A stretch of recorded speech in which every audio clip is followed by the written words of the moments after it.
So we got some interesting championship games coming up this weekend, and I just wanted to give my breakdown and predictions for each game. So starting with the first game, the NFC championship game between the Commanders and the Eagles. I think this is definitely going to be a close game, just given that both of these teams have played each other twice already, and I would say both games are fairly competitive, even though I would say that the first was a little bit more lopsided in the Eagles' favor, and then you had the Commanders coming back and getting the win the second time. And I really think that these two games is where a lot of the breakdown is going to be between these two teams again. And I think that regardless of that, just looking at how both teams have played, the Eagles have held on to both of their playoff games, haven't looked as dominant as they usually have, but I would say they beat the Packers pretty comfortably and then also cruised by the Rams, even though there was a back and forth there. And I would say that also the weather has to be a heavy consideration, especially for the Rams game, because I think that likely slowed everything down a little bit, even though you had a lot of breakout runs from Saquon Barkley. And then on top of that, I think the big story is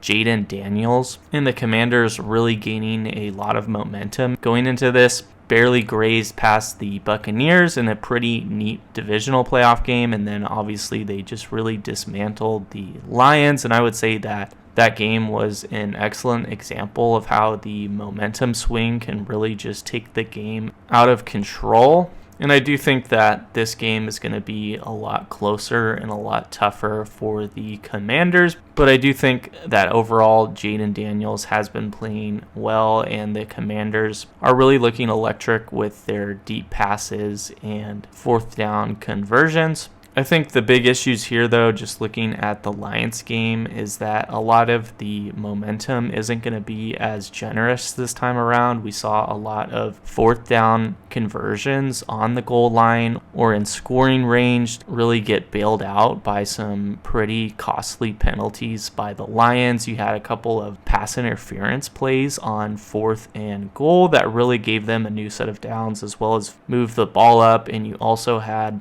the 12 men on the field penalty, which also allowed a new set of downs. So I don't think you're going to get all of those breaks in this. And looking at how a little bit more conservative and how careful the Eagles have been, you're likely not going to get nearly as many turnovers as they got against the Lions in terms of a lot of those interceptions. And then I think the other big thing is a lot of the Lions injuries, I think, really caught up to them in the game against the Commanders. And the Eagles now did technically finish as the best defense in the NFL with the lowest points per game. So I think they'll be a lot tougher of a matchup, and we've already seen that play out a couple times already. And I think the other thing that does have to be mentioned is the Jalen Hurts knee injury that happened in the Rams game. He was able to stay in that game, and it didn't look like it bothered him too much in terms of passing. I wouldn't say he was nearly as mobile, and I think that's definitely something that the Commanders' defensive line could really exploit.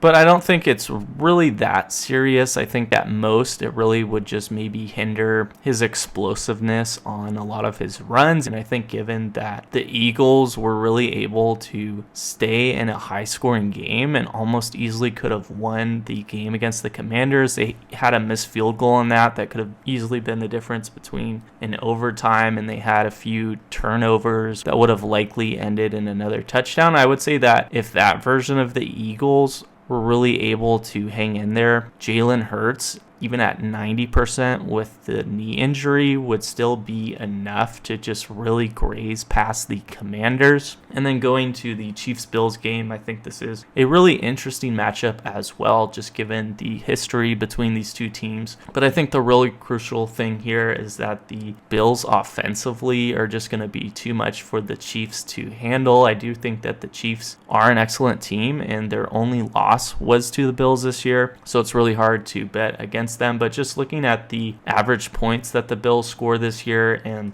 the way that the Chiefs have won. They've won a lot of low scoring games. I just don't think they're going to be able to hold the Bills down enough to win a close or a low scoring game. And I don't think that the Chiefs, with how they've played this year, are as electric offensively to really keep up in a shootout against the Bills. So I think unless the Bills look flat, I do think that they have the edge here. I think they are going to beat the Chiefs for a second time, and I think likely it will be in a similar fashion to how they beat them before. I think at times they are going to be a little bit more aggressive to really put the Chiefs away. But I'm really looking forward to both of these matchups. I think the Super Bowl is definitely looking to be exciting one way or another, but feel free to let me know your picks for these games, and I'll see you later.